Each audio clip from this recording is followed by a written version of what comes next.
Hi, this is Ali Dada and welcome to the physics. अभी जो हम पढ़ने लगे, ठीक है, वो एनर्जी स्टोर्ड इन कैपेसिटर। अगर आप लोगों ने मेरा चैनल अभी तक सब्सक्राइब नहीं किया तो काइंडली मेरा चैनल सब्सक्राइब कर दें। पहले नंबर पे हम एनर्जी स्टोर्ड इन कैपेसिटर पढ़ेंगे और उसके बाद फिर हम लोग इसकी एनर्जी डेंसिटी पढ़ेंगे और उसके बाद हम लोग इसके एंटी टेस्ट के एमसीक्यूज सॉल्व करेंगे। ठीक है, कल और परसों पर जो आर्टिकल लेक्चर होगा वो एक्सरसाइज के शॉर्ट क्वेश्चन और न्यूमेरिकल्स होंगे। ठीक है, अभी हम देखने लगे हैं energy stored in capacitor. Capacitor is a device which is use to store the charge and energy. Energy किसकी टर्म में स्टोर होती है? In term of electric field. और दूसरा क्या है? चार्ज। एनर्जी किसकी टर्म में स्टोर होता है? इलेक्ट्रिक फील्ड की टर्म में। और इस प्लेट्स के ऊपर क्या चीज़ स्टोर होती है? चार्ज क्या होता है? स्टोर होता है। अभी हम देखते हैं किस तरह होता है। लेट्स सपोज मेरे पास क्या है? पैरेलल प्लेट कैपेसिटर है, ये उसकी प्लेट्स है। ठीक है, ये एक प्लेट, दूसरी ये वाली प्लेट। इसको मैंने बैटरी किससे, पॉजिटिव टर्मिनल से, और इसको मैंने बैटरी से, ये स्विच लगा दिया। ये बैटरी, ये स्विच अभी क्या है? ओपन है। और यहाँ से इसके साथ मैंने क्या कर दिया? कनेक्ट कर दिया। क्लियर हो गया? अब जब स्विच ओपन है तो इन प्लेट्स के दरमियान कोई पोटेंशियल डिफरेंस नहीं है। पहले नंबर पे चार्ज नहीं है। जब चार्ज नहीं होगा तो पोटेंशियल डिफरेंस भी नहीं होगा। क्लियर हो गया? क्योंकि चार्ज पोटेंशियल डिफरेंस क्रिएट करता है। एक तरफ हायर पोटेंशियल और दूसरी तरफ क्या होता है? लोअर पोटेंशियल क्या हो जाता है? जनरेट हो जाता है। तो चार्ज नहीं तो पोटेंशियल डिफरेंस भी नहीं, तो इनिशियल पोटेंशियल क्या हो जाएगा? ज़ीरो। इनिशियल पोटेंशियल क्या हो जाएगा? ज़ीरो। क्लियर हो गया यहाँ तक? जैसे मैंने क्या किया, इस स्विच को क्या किया? क्लोज किया, तो यहाँ पर पॉजिटिव चार्ज आना शुरू हो गए और यहाँ पर क्या हो गए? नेगेटिव चार्ज आना शुरू हो गए। इनके दरमियान जो सेपरेशन है वो क्या है? डी एरिया ए, और मीडियम जो है एप्सिलॉन नॉट, फ्री स्पेस अभी मैंने रखा हुआ। क्या रखा हुआ? क्लियर हो गया यहाँ तक? ठीक है, अब यहाँ से देखें हम लोग आगे बढ़ते लगे। जैसे स्विच क्लोज किया तो इधर क्या आ गया? Q पॉजिटिव, और इधर क्या आ गया? Q negative. और इन दोनों के दरमियान पोटेंशियल डिफरेंस क्या हो गया? V। जो यहाँ पर पोटेंशियल है वही यहाँ पर हो जाएगा, तो फाइनल पोटेंशियल क्या हो जाएगा? V। अब बैटरी ने क्या किया है? वर्क किया है। बैटरी ने क्या किया है? वर्क किया। वर्क करने की वजह से यहाँ पर क्या हुआ? चार्ज स्टोर हुआ। चार्ज स्टोर हुआ तो पोटेंशियल डिफरेंस जनरेट हो गया। पोटेंशियल डिफरेंस क्या है मेरे पास? V।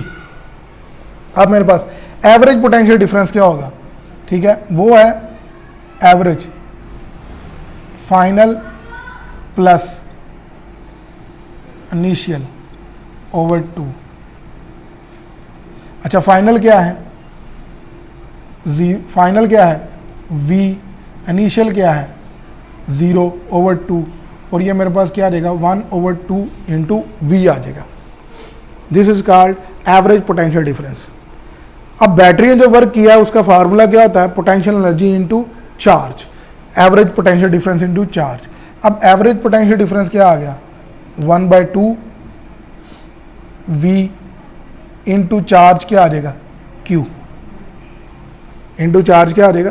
Q। किसी एक प्लेट का चार्ज मैंने ले लिया। क्लियर हो गया स्टूडेंट्स? यहाँ से मेरे पास क्या आ जाएगा? 1/2 Q V। अब आपको पता है Q इज इक्वल टू क्या होता है? CV। पीछे पढ़ गए हैं तो यहाँ पर पुट करेंगे 1/2 Q की जगह क्या आ जाएगा? CV, और बाहर V ऐसे ही।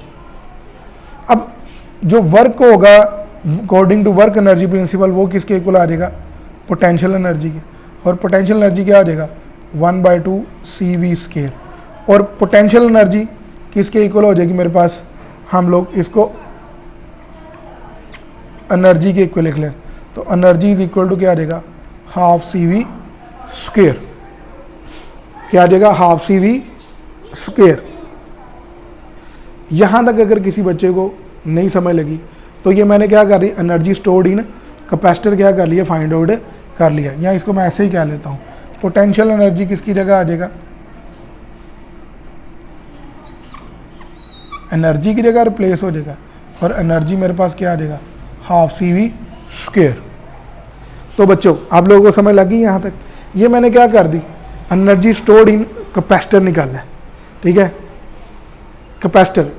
अब एनर्जी स्टोर होती है कैपेसिटर में इन टर्म ऑफ इलेक्ट्रिक फील्ड, लेकिन यहाँ पर कैपेसिटेंस और क्या है, पोटेंशियल है। तो अब यहाँ से देखें ज़रा, हम यहाँ से क्या करने लगे, नई हेडिंग बना लेंगे, एनर्जी स्टोर्ड क्या आ जाएगा, energy stored in capacitor in term of E या इलेक्ट्रिक फील्ड। इलेक्ट्रिक फील्ड की टर्म में मैंने क्या करना है, एनर्जी स्टोर निकालें। इसे इक्वेशन नंबर क्या कह लें, 1 कह लेते हैं। क्या कह लेते हैं, 1। अब मेरे पास जो कैपेसिटेंस है, capacitance in the presence of dielectric, वो मेरे पास क्या आ जाएगी, C is equal to A epsilon naught epsilon R over D, ठीक है। इसे इक्वेशन नंबर क्या कह लेते हैं, 2 कह लेंगे। अब यहाँ से जब पोटेंशियल डिफरेंस जनरेट हुआ तो उस वक्त इलेक्ट्रिक फील्ड भी क्या होंगी, जनरेट होगी, और वो उस इलेक्ट्रिक फील्ड जो जनरेट होगी वो हमें, we know that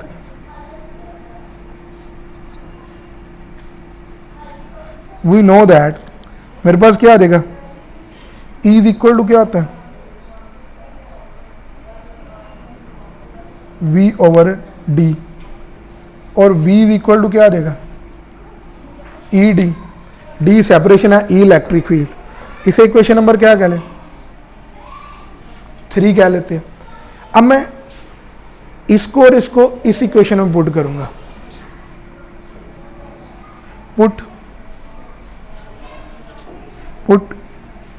2 and 3 in 1।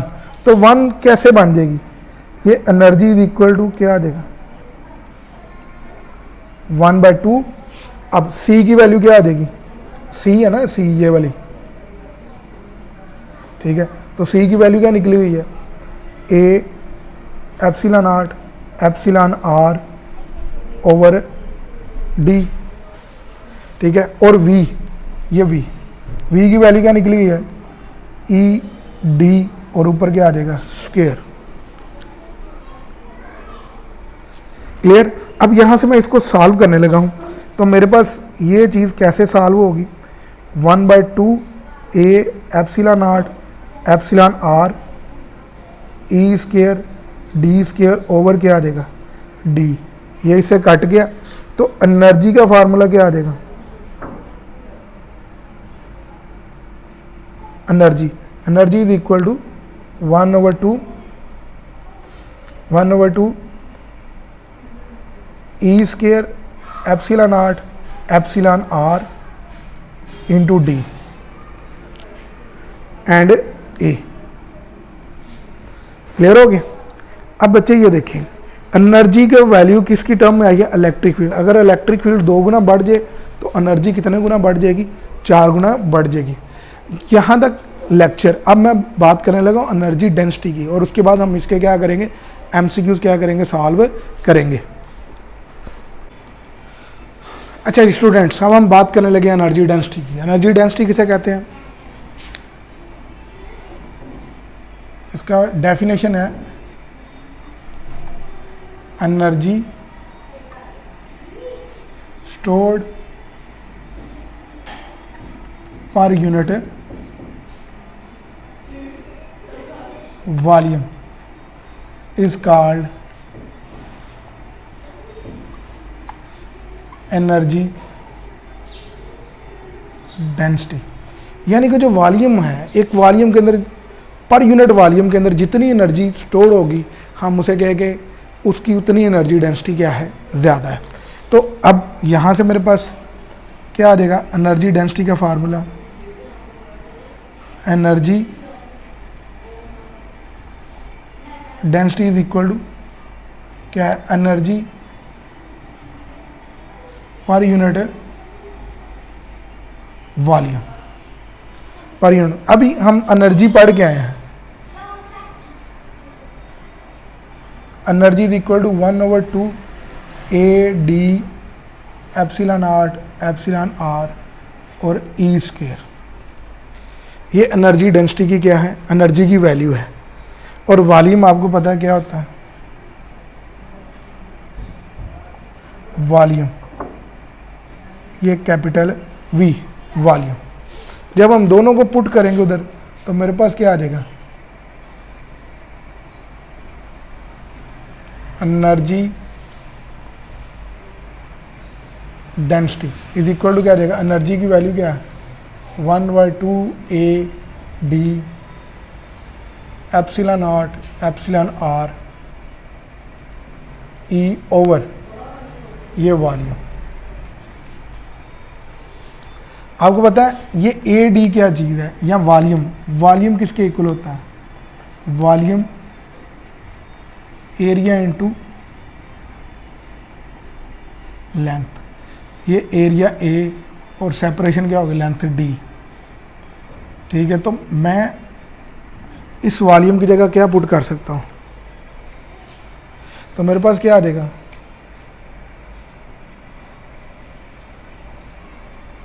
Energy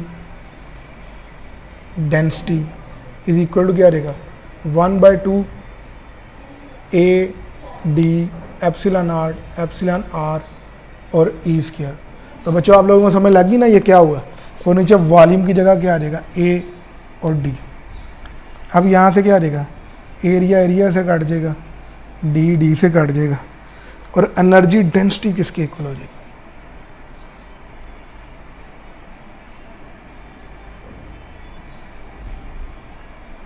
energy density. तो बच्चे एनर्जी डेंसिटी का फार्मूला क्या रहेगा 1/2 E square epsilon R epsilon naught. This is the formula of energy density. अगर मैं आप लोगों से कहूं कि इसका यूनिट निकाल लें, इस पूरी चीज का यूनिट निकाल लें, ठीक है, तो आप लोगों के लिए यूनिट निकालना मसला हो जाएगा। लेकिन आप लोगों को पता है ये किसके इक्वल है, एनर्जी पर यूनिट वॉल्यूम। तो एनर्जी का यूनिट जूल और per unit volume metre cube. तो इसका यूनिट क्या रहेगा, जूल पर मीटर क्यूब। ये बोर्ड में MCQ आया हुआ है, ठीक है। एनर्जी डेंसिटी का क्या है, यूनिट क्या होता है।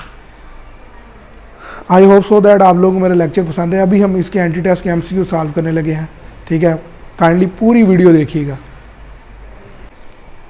ले जी, हमने अभी आर्टिकल पढ़ा और आर्टिकल के बाद उसके MCQ आने लगे। पहला MCQ देखें, एंटी टेस्ट में यूज़ होता है, कहता है इसका स्लोप, इस ग्राफ का Q और V के दरमियान जो ग्राफ है उसमें जो स्लोप है वो किस चीज़ को रिप्रेजेंट कर रही है, जो स्लोप है वो किस चीज़ को रिप्रेजेंट कर रही है। अच्छा ये देखिए, स्लोप का फार्मूला क्या होता है, परपेंडिकुलर ओवर बेस।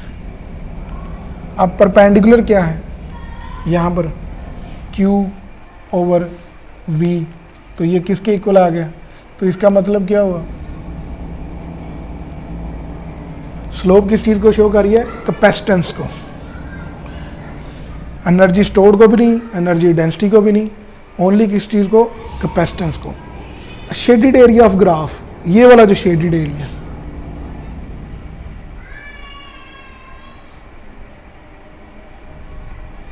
ये शेडिड एरिया जो है ये किस चीज़ को शो कर रहा है। अब शेडिड एरिया क्या है, शेडिड एरिया ऑफ ट्राइंगल है, एरिया ऑफ ट्राइंगल, ये मेरे पास क्या होगी ट्राइंगल। ट्राइंगल का एरिया क्या था 1/2 लेंथ इंटू विड्थ, तो 1/2 और लेंथ मेरे पास क्या आ गई v और ये साथ क्या आ गया q। तो ये किसके इक्वल होता है एनर्जी के इक्वल होता है। तो ये एनर्जी स्टोर्ड के आ गया इक्वल आ गया। अच्छा अब हम लोग करने लगे हैं shaded area of graph represent. Graph का शेडेड एरिया वो किस चीज़ को रिप्रेजेंट कर रहा है, तो ये हमने कर लिया। Which of the following is correct for energy stored in capacitor? ठीक है, which of the following correct for the energy stored in capacitor? आपको पता है ये क्वेश्चन तो हाफ सी वी स्क्वायर अभी हमने पढ़ के आए हैं, ये भी ठीक है। ये वाली क्वेश्चन भी पढ़ी है हाफ क्यू वी, ये नहीं पढ़ी, तो इसको हम प्रूव करने लगे। ये देखते हैं 1/2 क्यू वी 1/2 क्यू v की जगह क्या आ जाएगा q/c, तो 1/2 q स्क्वायर ओवर c। तो ये भी और ये भी all of these are correct. अच्छा MCQ देखे जरा हम लोग। In the absence of dielectric energy stored in capacitor, in the absence of dielectric energy stored in capacitor will increase decrease remain constant और इंक्रीज देन डिक्रीज। अच्छा absence of dielectric, ये देखिए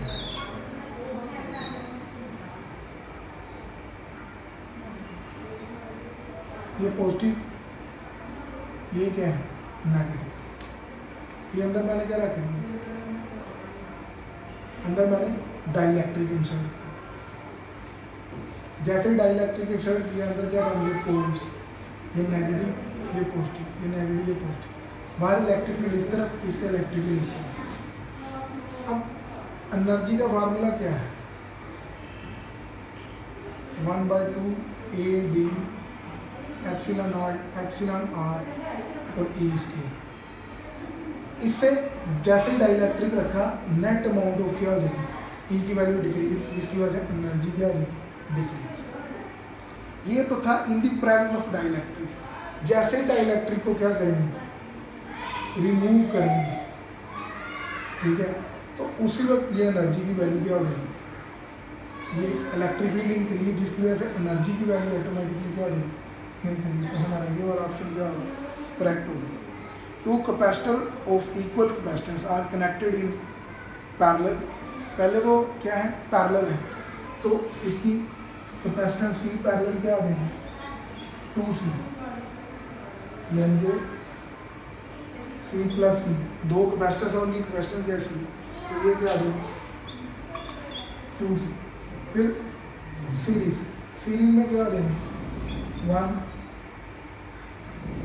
1/c plus 1/c। तो अगर series में मेरे पास क्या है C/2, ठीक है, आंसर इसको सॉल्व कर लो तो C/2 निकले। अब कहते हैं इनकी रेशो क्या होगी, यानी कि रेशो CP और CS। तो CP कितना है 2C और CS कितना है C/2। ये C से कट गया, ये 2 ऊपर चला जाएगा, तो 4:1। तो आपका ये वाला डी वाला ऑप्शन क्या होगा करेक्ट होगा। अगर आप लोगों को मेरा चैनल लेक्चर पसंद आया तो काइंडली मेरे चैनल को सब्सक्राइब कीजिएगा और दूसरे बच्चों को भी इसके बारे में बताइएगा, क्लियर हो गया, ताकि उनका फ़ायदा हो सके।